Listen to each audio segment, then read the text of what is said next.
My name is Priya Singh and I am a BHMS student at NHMC Delhi. ये video सभी BHMS first year students के लिए बहुत ज़्यादा इंपॉर्टेंट है।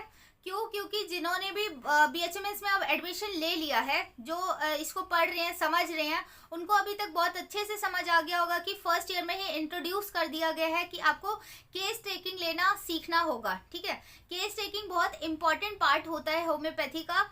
क्यों? क्योंकि पढ़ाई के साथ साथ जो होम्योपैथिक सब्जेक्ट्स हैं प्लस जो एलाइड सब्जेक्ट्स हैं उसको तो पढ़ना है, हमें नॉलेज गेन करना है। फिर क्या है कि इसका एप्लीकेशन भी तो आना चाहिए ना। लास्ट में हमें क्या करना है, एज अ पेशेंट को देखना है, समझना है, उसके केस को समझना होता है। तो केस टेकिंग किस तरीके से की जाती है, मतलब एक पेशेंट आता है, क्या प्रॉब्लम लेकर आया है और कैसे हमें उसको एज अ होल, उसके सिर्फ एक पार्ट पे, एक डिजीज पे फोकस नहीं करना है, उसको एज अ होल ट्रीट करना है। तो उसके लिए हमें उसको पूरा इंडिविजुअलाइजेशन के थ्रू, मतलब उसको एज अ होल उसको पूरा समझना आना चाहिए हमें। तो हर कॉलेज में अपना क्या होता है, केस टेकिंग का प्रोफार्मा होता है और सब में सेम ऑर्डर ही फॉलो होता है। ठीक है, तो ये सारे ही बीएचएमएस स्टूडेंट्स के लिए बहुत इंपॉर्टेंट होगा।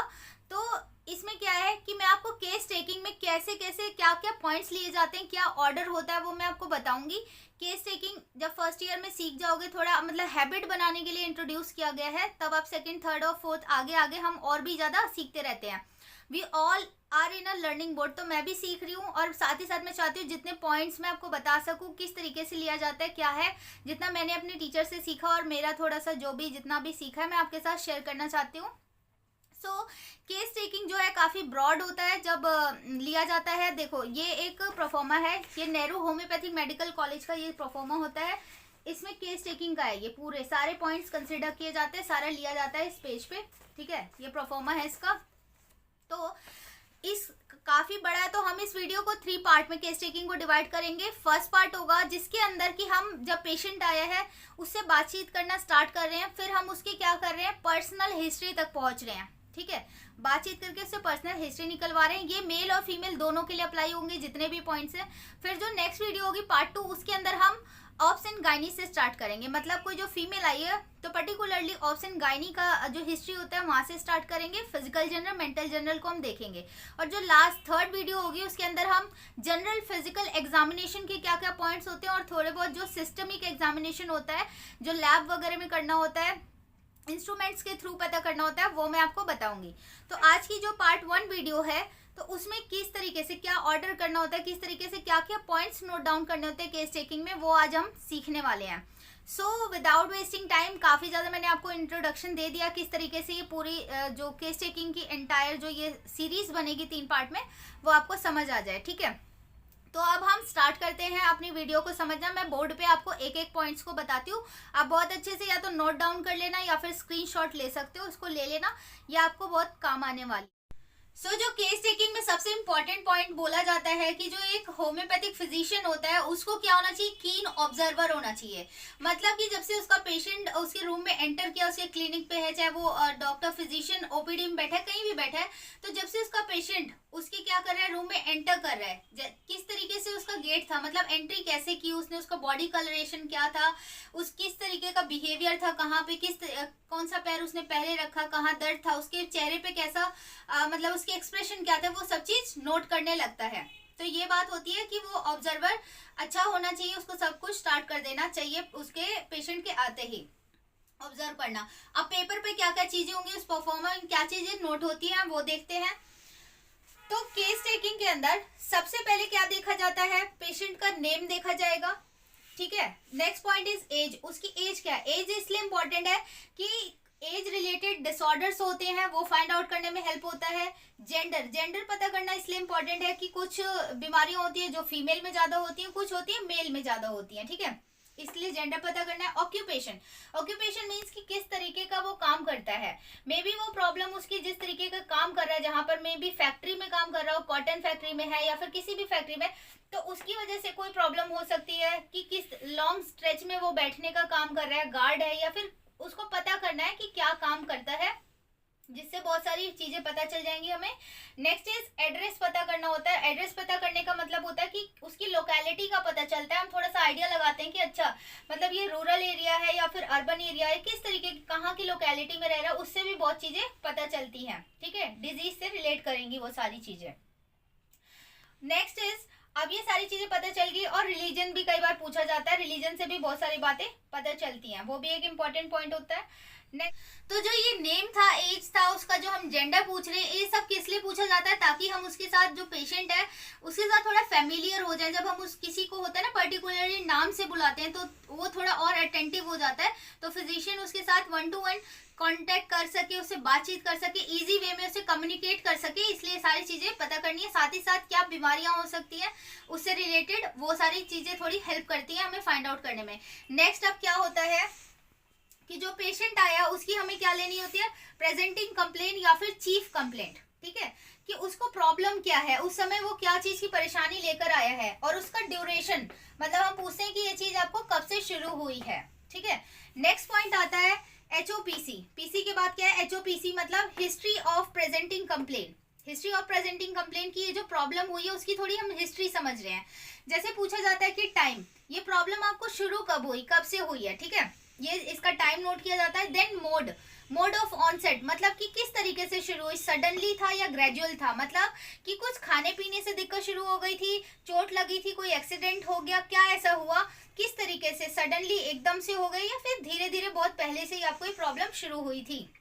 और साथ ही साथ एक बात याद रखना कि एचओपीसी में ये जो बहुत इंपॉर्टेंट लाइन होती है, इसी से केस टेकिंग जो यहाँ से लिखना शुरू करते हैं, इसी के अंडर में आता है, लिखा जाता है। ये एक सपोज मान के चलो हाइपोथेटिकल है, आगे जो केस होता है उसके हिसाब से हम अपना बनाते हैं सेंटेंस को। जैसे लिखा जाता है कि the patient was apparently well 1 year ago, after he या she start developing symptoms, like जो भी वो सिम्टम्स अपने बताता जाएगा। तो ये लाइन इंपॉर्टेंट होती है, ठीक है, ये एक तरीका होता है, एचओपीसी के अंडर में लिखा जाता है, फिर जो जो सिम्टम है उसको बताया जाता है। अब जो हर एक कंप्लेंट होती है, तो जो प्रेजेंटिंग कंप्लेंट थी, जो भी उसका मेन पॉइंट होगा, ठीक है, सपोज हम मान के चलते हैं कि उसको क्या था, हेडेक था, वो हेडेक की प्रॉब्लम अपनी लेकर आया था। तो अब ये हेडेक इसका प्रॉब्लम है, हमने ड्यूरेशन पूछ लिया, टाइम पूछ लिया, किस तरीके से शुरू हुआ है, सब कुछ पूछ लिया। अब सबसे इंपॉर्टेंट क्या होता है एचओपीसी के अंदर, पूछा जाता है कि क्या लोकेशन है, क्या सेंसेशन है, क्या मोडालिटीज है, और साथ ही साथ कॉन्कॉमिटेंट। अब देखो लोकेशन जो है, हेडेक मतलब कि किस साइड में है, सपोज मान के चलो कि राइट साइड में, उसने बताया क्या है, पेशेंट ने क्या बताया कि उसका हेडेक हो रहा है उसको राइट साइड पे। अब सेंसेशन, सेंसेशन किस तरीके का उसको महसूस हो रहा है, किस तरीके की फीलिंग है, तो वो सपोज मान लो बता रहा है कि थ्रॉबिंग है, या फिर हैमरिंग लाइक हो रहा है कि सर में कोई हथौड़ी टाइप का मान रहा है, या फिर पिकिंग कोई ऐसे मतलब सुई चुभा रहा है, मतलब ये किस तरीके का सेंसेशन, ये तो आपको पेशेंट ही बताएगा। Next is modalities. मोडालिटीज क्या होती हैं कि जो वो प्रॉब्लम, इसमें दो चीजें आती हैं कि एग्रवेशन और एमिलियोरेशन। मतलब एग्रवेशन का मतलब क्या है, प्रॉब्लम जो परेशानी है राइट नाउ, जो हेडेक है, हम पूछेंगे कि आपको किस चीज से बढ़ रही है। सपोज कि उसने कोई ठंडी चीज खा ली है, वो तो खुद ही पेशेंट बताएगा कि प्रॉब्लम उसकी किस चीज से क्या हो रही है, बढ़ जाती है। सपोज वो जिस साइड दर्द है उस साइड सोता है तो बढ़ जाती है परेशानी, कुछ ठंडा खाता है तो बढ़ जाती होगी, ठीक है। तो ये एग्रवेशन में है, और एग्रवेशन का साइन होता है ऐसे, ठीक है, इससे हम लिखते हैं कि किस चीज से एग्रवेशन हो रहा है। नेक्स्ट इज एमिलियोरेशन, मोडालिटी में ही पूछा जाएगा कि किस चीज से आपको प्रॉब्लम कम हो रही है, तो वो बताएगा कि मुझे, जैसे मानकर चलो मुझे कॉफी पीने से राहत मिल रही है, या फिर किसी तरीके का कोई हॉट एप्लीकेशन अप्लाई कर रहा है तो हो रहा है, उसको सर दर्द ठीक हो रहा है, तो वो अपने बताएगा कि परेशानी मुझे किस चीज से कम हुई है, ठीक है। तो ये 3 पॉइंट हुए। नेक्स्ट इज कॉन्कॉमिटेंट, हम साथ ही साथ पूछते हैं कि सर दर्द जो मेन कंप्लेंट है, चीफ कंप्लेंट है आपकी, आपको इसके साथ और कोई दिक्कत तो नहीं है, तो जो भी प्रॉब्लम होगी वो आपसे शेयर करेगा, बताएगा कि मुझे हाँ ये भी दिक्कत है, तो वो भी हमें नोट डाउन करना होता है, अगर नहीं है तो नहीं करेंगे, ठीक है। तो ये था पीसी, देन एचओपीसी। नेक्स्ट होगा हमारा पास्ट हिस्ट्री। उस पेशेंट, जो पेशेंट आया उसकी पास्ट हिस्ट्री को हम पता करते हैं। पास्ट हिस्ट्री में क्या पूछा जाता है कि आपको कोई पहले मेजर इलनेस तो नहीं रही है, किसी तरीके की कोई बीमारी रही हो, या फिर आपको बचपन में कोई बीमारी हुई हो, कुछ भी जॉन्डिस हो गया, टीबी हो गई, कुछ भी होगा वो अपने आप बताएगा, नहीं होगा तो ही विल से नो, ठीक है। कोई सर्जरी हुई है आपकी, किसी चीज से आपको इंजरी है, चोट लगी थी, या फिर कोई वैक्सीनेशन है लगा था उससे कोई दिक्कत हुई हो, एलर्जी हुई हो, तो वो उसकी पास्ट हिस्ट्री में ये सारे पॉइंट्स पूछे जाते हैं। अगर है तो आपको मेंशन करना होता है, नहीं है तो वहां पे कुछ भी नहीं लिखते आप, ठीक है, नॉट सिग्निफिकेंट लिख के आगे बढ़ेंगे। तो पास्ट हिस्ट्री के बाद अब क्या पूछेंगे, फैमिली हिस्ट्री। फैमिली हिस्ट्री, जो पेशेंट आया है उसी के पेरेंट्स, उसके मॉम एंड डैड, मतलब उसके जो पेरेंट्स हैं, ठीक है, तो उन पूछा जाएगा कि आपके फैमिली में कोई हिस्ट्री, मतलब आपके पेरेंट्स को कोई बीमारी तो नहीं थी, जैसे कि बीपी की थी मतलब, या अभी है भी, तो पूछा जाएगा कि बीपी की प्रॉब्लम, जैसे आप पूछेंगे या आपके पेरेंट्स को डायबिटीज की प्रॉब्लम हो, ठीक है, कोई जेनेटिक डिसऑर्डर मतलब कि कलर ब्लाइंडनेस का हो, हीमोफीलिया हो, पॉलीसिस्टिक किडनी डिसीज हो जाएगी, या फिर सिकल सेल अनीमिया हो, स्पाइनल मस्कुलर डिस्ट्रॉफी होगी, या फिर फिनाइल कीटोन यूरिया है, जॉइंट डिसीज है। तो ये सारे डिजीज हैं। अब वो क्या होता है, कई बार वो नहीं भी बता पाएंगे ठीक से, अब इतने बड़े नाम नहीं भी ले सकते हैं, अगर थोड़ा बता सकते हैं तो बता भी सकते हैं कि हाँ हाँ ये डिजीज थी, नहीं बताएंगे तो कुछ सिम्टम वो बता सकते हैं। जॉइंट डिसीज है कि वो मतलब सिम्टम देंगे, तो उससे आपको पता करना होगा कि हाँ ये क्या डिजीज रही होगी। थोड़ा आप और पूछते हैं, ये इसलिए पूछा जाता है क्योंकि ये जेनेटिक डिसऑर्डर जो प्रॉब्लम लेकर आया वो जेनेटिक हो सकती है ना, उसके पेरेंट्स से वो चीज़ ट्रांसफर हुई हो उसमें, तो हमें उसमें बहुत हेल्प मिलेगी। ठीक है, तो हमें फैमिली हिस्ट्री जानना होता है। नेक्स्ट हमें जानना होता है उस जो पेशेंट है उसकी treatment history. Treatment history means कि जब आप पूछोगे कि जब आपको हेडेक हुआ तो आपने क्या किया उस टाइम पे, किस तरीके से आप उसमें राहत लेकर आए, किस तरीके से आपको उसमें थोड़ा कम हुई आपको प्रॉब्लम, तो वो बता सकता है ना कि कोई उसने दवाई खाई हो, एलोपैथिक मेडिसिन ली हो, या फिर कोई भी एप्लीकेशन किया हो, जिस भी तरीके से आप किस साइड से हो, वो अपने आप बताएगा कि किस तरीके से मैंने इसको ट्रीट किया, कैसे राहत पाई उस समय के लिए, तो वो अपने आप बताएगा, वो आपको वहाँ पे ट्रीटमेंट हिस्ट्री में मेंशन करना होगा। नेक्स्ट हम पूछते हैं, ये सारी बातें जो कर रहे होते हैं हम ट्रीटमेंट हिस्ट्री तक, इससे क्या करते हैं हम पेशेंट से थोड़ी सी अपनी मतलब रिलेशन बिल्डअप करते हैं, थोड़ा सा अपना भरोसा दिलाते हैं, उससे बातें करते हैं आराम से, सारे पॉइंट जब वो बता देता है तो सबसे इंपॉर्टेंट होता है ये पर्सनल हिस्ट्री। तो अब थोड़ा वो कंफर्टेबल हो जाएगा, मे बी फर्स्ट मीटिंग में ना बताए, नेक्स्ट में बताए, कभी भी बताए, तो सबसे इंपॉर्टेंट होगा उसका पर्सनल हिस्ट्री। अब पर्सनल हिस्ट्री में भी क्या पूछा जाता है, उसके डेवलपमेंटल लैंडमार्क।